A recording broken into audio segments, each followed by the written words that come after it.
Job लो पाकिस्तान में बैठ के लिंक्डइन में जॉब अप्लाई करो, बहुत जॉब है। मैं एक कंपनी का नाम बताता हूँ, ASML। ये इतनी जॉब्स देती है, इंडियन इधर इतना आता है, मैं आपको क्या बताऊँ। और ये कंपनी देख लें, सर्च कर लें लिंक्डइन पे। अगर आपको लगता है आपके पास स्किल्स हैं, अप्रोच करें इन्हें। बहुत जॉब है इनके पास कंप्यूटर के लोगों के लिए, बल्कि हर किस्म के लोगों के लिए। रिसेंटली अभी एक लड़का मुझे मिला था, लाहौर से आया, केमिकल इंजीनियर है वो। 3 साल का उसका सिर्फ तजुर्बा। मैंने अपनी वाइफ का वीज़ा खुद अप्लाई किया था, घर बैठ के, सिर्फ घर बैठ के, कुछ भी नहीं किया। पाकिस्तान से क्या रिक्वायरमेंट थी? पासपोर्ट और निकाहनामा। That's it. बस वीज़ा लगा, फिर टिकट ली और आ गए। अस्सलाम वालेकुम दोस्तों, मैं हूं आपका होस्ट अदीज मील और आप देख रहे हैं हमारा फेसबुक पेज और यूट्यूब चैनल। दोस्तों आज हमारे साथ मौजूद हैं एक दफ़ा फिर जुनेद भाई। और आज इस वीडियो के अंदर हम आपको ये बताएंगे कि जुनेद इटली में रहते हुए, जैसे इन्होंने अपना जॉब और स्टडी कंप्लीट की और उसके बाद फिर इटली से कैसे इन्होंने मूव ऑन किया अनदर कंट्री की तरफ। और बहुत से लोग ये चीज़ पूछते हैं, क्या आप इटली के डॉक्यूमेंट्स लेके किसी और कंट्री में जा सकते हैं, और वो कौन कौन सी कंट्री हैं जिसके अंदर आप जा सकते हैं, और क्या तरीकाकार है, लीगली कैसे जा सकते हैं आप। तो आइए आज जानते हैं जुनेद भाई से इन्हीं की ज़ुबानी। सबसे पहले तो जुनेद, अस्सलाम वालेकुम। वालेकुम सलाम अगेन। जुनेद, आज आप हमें बताएं कि आप जब इटली में जॉब कर रहे थे, माशाल्लाह बहुत अच्छी जॉब थी, लेकिन ऐसा क्या आइडिया आपके माइंड में आया या क्या चीज़ आपने देखी यहाँ पर और आपने सोचा कि आपको आगे बढ़ना चाहिए? देखें, रीज़न्स काफ़ी ज़्यादा थी, और हर एक की अपनी अपनी रीज़न्स हैं, क्योंकि हर एक की सिचुएशन डिफरेंट है। ठीक है।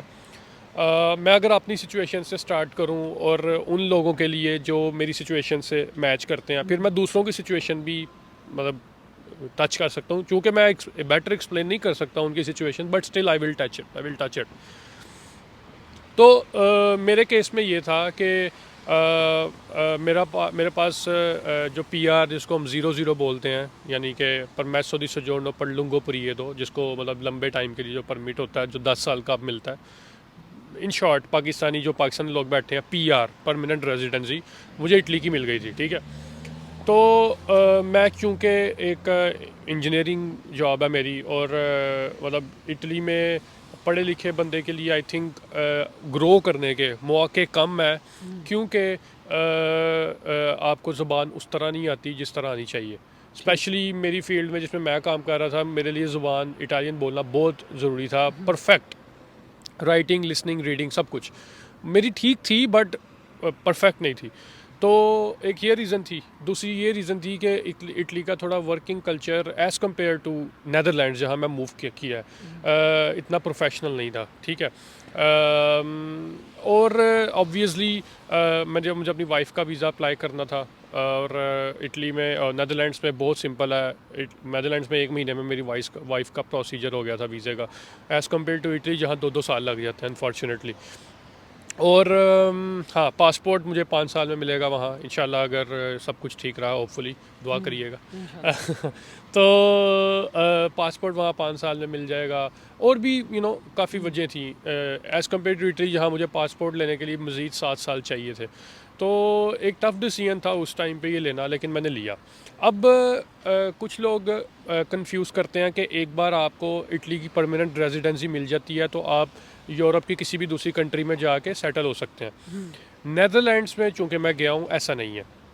नेदरलैंड्स में आप इजीली यहाँ की 00 या PR कन्वर्ट नहीं कर सकते, क्योंकि नेदरलैंड्स में वो कहते हैं कि भाई आपने अगर कन्वर्ट करनी है तो कुछ उनके ऑक्यूपेशंस हैं। उनकी वेबसाइट है एक नेदरलैंड्स की, वो जहाँ आप जाके देख सकते हैं कि कौन कौन से ऑक्यूपेशन है। मिसाल के तौर पर मैं आपको एक दो बता सकता हूँ कि जैसे I think welder, construction workers, इस तरह के लोग।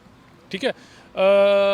लेकिन जर्मनी, स्वीडन, ये 2 ऐसी कंट्रीज़ हैं जहाँ आप इटली की PR लेके 00 लेके आप जाके वहाँ काम कर सकते हैं। आपको कुछ भी नहीं चाहिए, सिर्फ आपने जॉब लेनी है, वहाँ जाना है, वहाँ जाके अपना एड्रेस चेंज करना है, यानी कि नया उधर एड्रेस जहाँ आप रह रहे होंगे वो बताना है, और आपको वहाँ जॉब मिल जाएगी और आप काम कर सकते हैं। सही। अब मैं कैसे नैदरलैंड्स गया? मैंने जॉब सर्च करना शुरू की, जैसे ये पिछली वीडियो में आपको बताया था लिंक्डइन पे। और सिंस के मेरे स्किल्स बड़े अच्छे हैं लिंक्डइन पे जॉब सर्च करने के हवाले से, तो मुझे I think with in 3 months मुझे जॉब मिल गई थी नैदरलैंड्स में। और जो मुझे जॉब मिली, मेरी कंपनी ने ही मेरा वीज़ा अप्लाई किया। मैंने आपको पहले बताया कि उनके इमिग्रेशन के इश्यूज़ नहीं है, बहुत क्लियर है, इतना क्लियर है कि आप घर बैठे बैठे अपने सारे इशू सॉल्व कर सकते हैं। आपको कोई प्रॉब्लम है, कॉल कर लो, उनको बता देंगे, ईमेल कर लो, बता देंगे सब कुछ। तो मेरी कंपनी ने मेरा वीज़ा अप्लाई किया, उन्होंने मेरा वीज़ा अप्लाई किया और मैं चुप करके नेदरलैंड्स चला गया। ये था मेरा लिए। जो आपकी यहाँ की कंपनी इटली की, उन्होंने नहीं, मैंने लिंक्डइन में जॉब सर्च की किसी नई कंपनी में, उस कंपनी ने मेरा वीज़ा अप्लाई किया। जो नेदरलैंड में थी। जी, जो नेदरलैंड्स में मेरी कंपनी थी, उसने मेरा वीज़ा अप्लाई किया और उसने मेरा सारा प्रोसेस किया। मुझे उधर रेंट पे घर भी ढूंढ के दिया और मतलब वो बहुत हेल्प करते हैं। और नेदरलैंड्स में प्रोफेशनल हैं लोग, जो उनको पता है कि अगर हमने किसी बंदे को बाहर से जॉब दे के यहाँ ला रहे हैं तो उस बंदे ने जनाब यहाँ आके प्रॉपर उसके मसले हैं, लाइक उसको घर ढूंढना, वो घर ढूंढने में हेल्प करेंगे शुरू में। फिर आपको पैसे मिलते हैं आने के। फॉर एग्जांपल मैं इधर से गया हूँ तो मुझे कुछ रीलोकेशन चार्जेस बोलते हैं उसको, कि भैया आप रीलोकेट कर रहे हो, अपना सामान लेके आ रहे हो, ये वो, उसके पैसे हैं, कोई अच्छे भले पैसे हैं, मतलब यूरोज़ में, 1000 यूरोज़ में। तो अच्छे वाले पैसे उस चीज़ के मिलते हैं। और सबसे बड़ी बात यह है कि उनका वर्किंग कल्चर बड़ा अच्छा है, बहुत अच्छा है।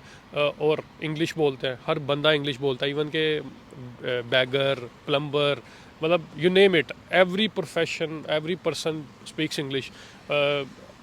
80 साल तक जो उनके जो मतलब बूढ़े हैं वो भी इंग्लिश बोलते हैं।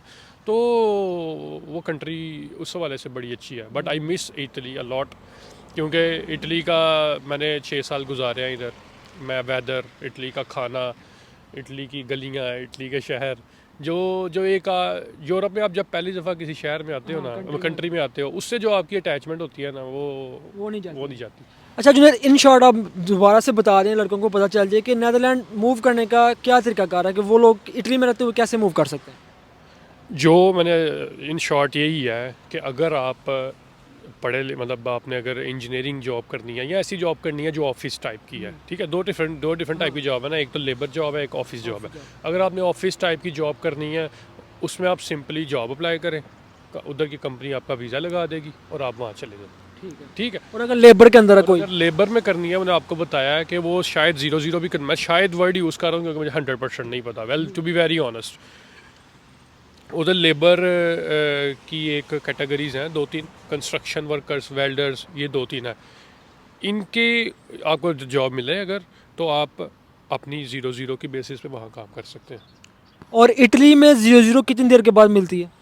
अच्छा, इटली में 0-0 मिलती है, जैसे मैं स्टूडेंट था, ठीक है, तो मैं जिस दिन लैंड हुआ हूँ, जिस दिन मैं इटली लैंड हुआ हूँ एयरपोर्ट पे, उस दिन से लेके 5 साल ड्यूरेशन जो है उसके बाद मिल जाती है। 5 साल पूरे हो जाते हैं, आपको मिल जाती है। उसकी रिक्वायरमेंट यही है, आपके पास जॉब कॉन्ट्रैक्ट होनी चाहिए, आपके पास कम से कम 1 साल का टैक्स रिटर्न होना चाहिए जो कि मिनिमम 12,000 यूरो, यानी कि आपने 1 साल में कम से कम 12,000 यूरो कमाया हो। उसके बाद लैंग्वेज सर्टिफिकेट होना चाहिए, जो कि लोग मास्टर्स डिग्री कर चुके हैं मेरी तरह, उनके लिए नहीं चाहिए A2 लैंग्वेज सर्टिफिकेट। और डिपेंड करता है, इटली का यही प्रॉब्लम है, इमिग्रेशन की समझ नहीं आती। कहीं आप पोर्देनोन में, ठीक है, इधर रूल्स थोड़े डिफरेंट है। इधर कहते हैं आपके पास घर भी होना चाहिए, मतलब आपने रेंटेड घर होना चाहिए। मिलान में नहीं है। तो मैंने मिलान में किया था, मेरे लिए अल्लाह का शुक्र है बड़ा स्मूथ था। ज़बरदस्त। अभी जुनैद, आप ये बताएं दोस्तों को, देखने वालों को, कि नेदरलैंड की लाइफ कैसी है, वहाँ का माहौल थोड़ा सा ये बताएं कि नेदरलैंड टाइम टेबल क्या है जॉब का? नेदरलैंड्स की work life balance amazing. Work life balance मैं कहता हूँ इटली से कई कई कई गुना बेहतर है। अब मैं, तुम्हें पता ही है, अदील को पता है, मैं पोर्देनोन में जॉब करता था, तो मैं 8-8 घंटे से ऊपर भी काम करता था। और वो मतलब मैंने 10 घंटे ऑन एवरेज एवरी डे काम करता था, और मुझे उसके एक्स्ट्रा आवर्स के पैसे नहीं मिलते थे। और इधर का वर्किंग कल्चर ऐसा है कि अगर आप स्त्रानेरी हैं, यानी फॉरेनर हैं, तो आपको शायद इतनी जल्दी वो मतलब सिस्टम में भी नहीं आएंगे, ठीक है। लेकिन नेदरलैंड्स का मैं कहता हूँ क्या बात है। अभी मैं आपको दिल सुबह बता रहा था कि मैंने मतलब 5 दिन ऑफिस ऑफ कोर्स, तो 2 दिन मैं घर से काम करता हूँ। उधर मैं कॉफ़ी पीने जाता हूँ, फॉर एग्जांपल 1-1 घंटा लगा दूँ, मेरा बॉस मुझे नहीं पूछता हाँ भाई किधर थे, क्या कर रहे थे, क्यों कर रहे थे। उधर बॉस आपके सर पे नहीं चढ़ा हुआ हर टाइम कि यार ये क्या, क्यों नहीं हो रहा, ख़त्म क्यों नहीं कर रहे, ऐसा नहीं है। वो आपको काम देते हैं उधर, वो आपको कहते हैं यार ये काम ना इस हफ्ते ख़त्म होना चाहिए। वो अब आपकी सरदर्द है, वो काम चाहे आप 50 घंटे लगा के ख़त्म करो, चाहे 5 घंटे लगा के ख़त्म करो, आपने काम करके देना, काम करके दे दो, हो जाएगा, ठीक है। जबकि इटली में ऐसा था, या मतलब इटली में ऐसा है कि बॉस आपको देखते हैं, अच्छा है 5 घंटे इसने ख़त्म कर लिया हूँ, चेक करो यार और की कम दे सकते हैं, ठीक है। ये आपको बताएं कि ये ऑफिस जॉब की बात होती है, जो स्टूडेंट्स प्रोफेशनल जॉब करेंगे यहाँ पे उनके लिए है, गर्ल्स हैं या बॉयज़ हैं। और कुछ कंपनीज के अंदर ऐसे होता है, हर कंपनी के अंदर ऐसा नहीं है। जी ये कह सकते हैं कुछ कंपनीज में ऐसा होता है, बट आप मैं कर रहा हूँ जनरल, मतलब एक जनरल जो ओपिनियन है। और नेदरलैंड की और जो उसकी खसूसियत है वो ये है कि जॉब्स बहुत हैं, बहुत जॉब्स हैं, इतनी जॉब्स हैं, आपको बता नहीं सकता। मतलब एक बंदे के पास ना एट अ टाइम वो 4 जॉबें ले सकता है, समझ रहे हो। अगर आपके पास अभी एक जॉब का है, अल्लाह ना करे आपके कोई हालात ख़राब हो गया अपनी कंपनी के साथ, अपने बॉस के साथ, 4 जॉबें और मार्केट में पड़ी हुई हैं, मिल जाएंगी। जॉब उधर बहुत है, इतनी जॉब है मैं आपको बता नहीं सकता। जुनैद, यहाँ पे एक सवाल सबसे इम्पोर्टेंट है कि पाकिस्तान से मेरे आई थिंक कि नेदरलैंड का वीज़ा बहुत इजीली मिल जाता है, तो क्या वे है लोग जो आना चाहते हैं पाकिस्तान से, स्टूडेंट्स हैं या इसके अलावा कोई और दोस्त हैं, वो कैसे आ सकते हैं नेदरलैंड में? या मैं बात कर रहा हूँ वर्क वीज़े की या विजिट वीज़े की, कैसे आ सकते हैं? इस बारे में मैंने वीडियो भी बनाई है अपनी, मेरी अपलोडेड है वीडियो, वो आप लिंक में शेयर कर देना। लेकिन मैं अभी भी बताता हूँ बिल्कुल। 3 तरीके हैं। पहले तो आप स्टूडेंट आए, ठीक है। हर कोई, किसी के पास पाकिस्तान में इतना पैसा नहीं होता, टू बी वेरी ऑनेस्ट। जो कर सकते हैं, अफोर्ड कर सकते हैं, वो तो बिल्कुल आ सकते हैं, ठीक है, क्योंकि नेदरलैंड्स की एजुकेशन महंगी है, ठीक है। नेदरलैंड में पार्ट टाइम जॉब का मसला नहीं है, पार्ट टाइम जॉब से आप अपने फ़ीस भी पे कर लेंगे। लेकिन ये भी याद रखें कि नेदरलैंड्स में पढ़ाई भी टफ़ है। वो आप ऐसा नहीं है, शुगल नहीं है कि आके तो बस जी एडमिशन ले लिया तो यूनिवर्सिटी जा नहीं रहे, पढ़ना भी है, ठीक है। पढ़ोगे नहीं कि वीज़ा कैंसिल हो जाएगा, ठीक है, कैंसिल, वो वापस भेज देंगे, ठीक है। नेदरलैंड्स में आप स्टूडेंट आओ अगर आप अफोर्ड कर सकते हो। मैं एग्जैक्ट फिगर्स नहीं मुझे पता, लेकिन मुझे इतना पता है कि मतलब आपको बैंक में शायद 20,000 यूरो रखवाना है, और फ़ीस भी महंगी है, और फिर उधर पर मंथ खर्चा आपका 700-800 यूरो आ जाता है, जबकि इटली में वही खर्चा 400 यूरो होता है, ठीक है।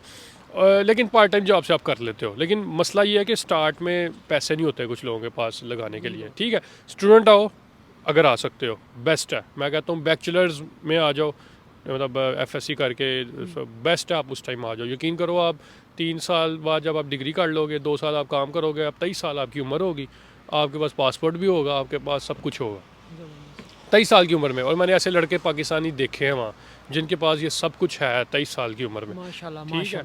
उसके बाद आप नहीं आ सकते बैचलर्स में, आप मास्टर्स में आ जाओ। स्कॉलरशिप्स भी मिलती हैं, बहुत कम है, बहुत कंपटीशन है स्कॉलरशिप का, उसको ही मिलती है जो बहुत ही हाई लेवल बच्चा हो, ठीक है। यहाँ मास्टर्स में आप खुद पैसे लगा के आ जाओ, वही बात आ गई, पैसा लगना, ठीक है।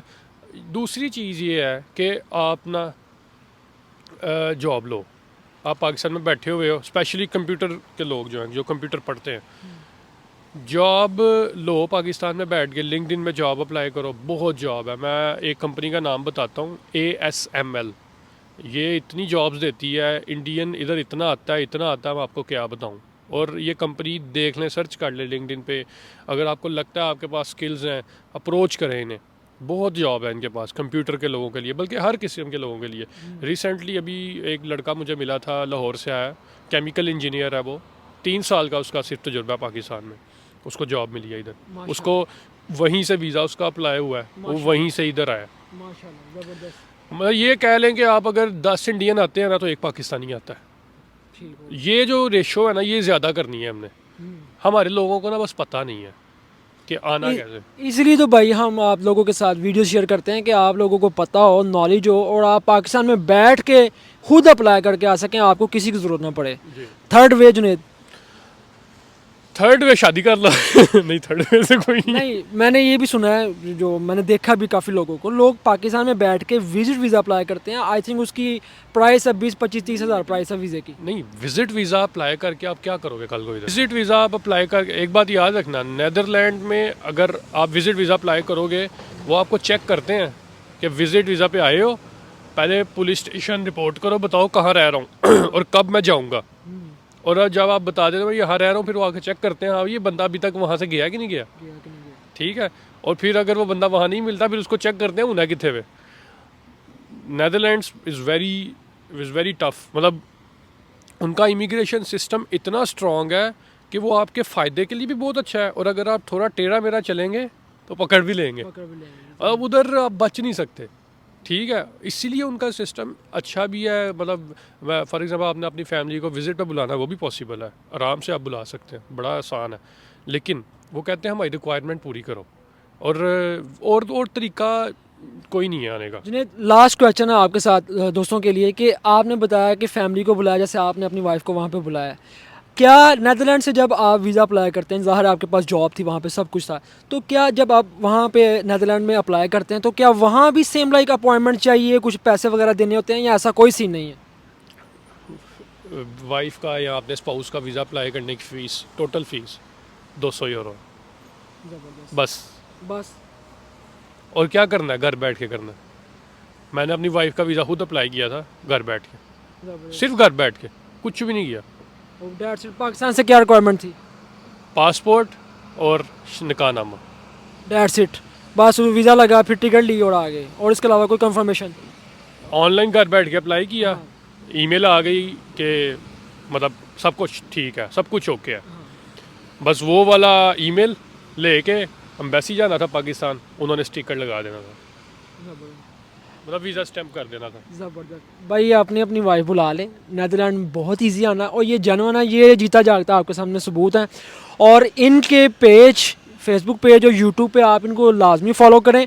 आपको नेदरलैंड के हवाले से और ऑल यूरोप के हवाले से भी, जुनेद स्टडी बेस के हवाले से जितने भी स्टूडेंट्स पूछना चाहते हैं, हर तरह की इन्फॉर्मेशन आपको इनसे मिलेगी। इवन कि जो लोग सीवीज़ को लेके परेशान होते हैं, जो मुझे कह रहे थे कि मुझे सीवी चाहिए, मुझे कवर लेटर चाहिए, उनके लिए भी एक बहुत ज़बरदस्त किस्म जो लेटर होता है मोटिवेशन, वो भी बहुत कुछ आपको मिलेगा इंशाल्लाह ताला। एज सुन एज जैसी पॉसिबिलिटी होगी आपके साथ ये कांटेक्ट में भी रहेंगे, और आपके साथ ये हर तरह की इन्फॉर्मेशन भी शेयर करते रहेंगे। वेल, दुआ में याद रखिएगा, ये बहुत ही कीमती वीडियो थी, अपने तमाम दोस्तों के साथ शेयर करें। मिलते हैं हम आपको अगली वीडियो में, तब तक हमें दें इजाज़त, अल्लाह हाफिज़।